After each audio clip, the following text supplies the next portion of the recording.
Hello বন্ধুরা, বিড়াল তো এখানে হচ্ছে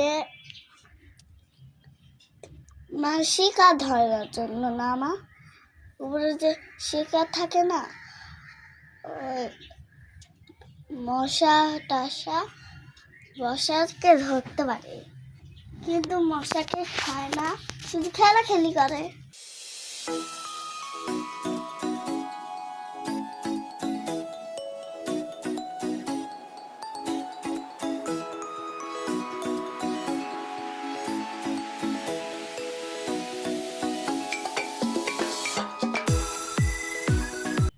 দেখছেন কত সুন্দর করে নামছে।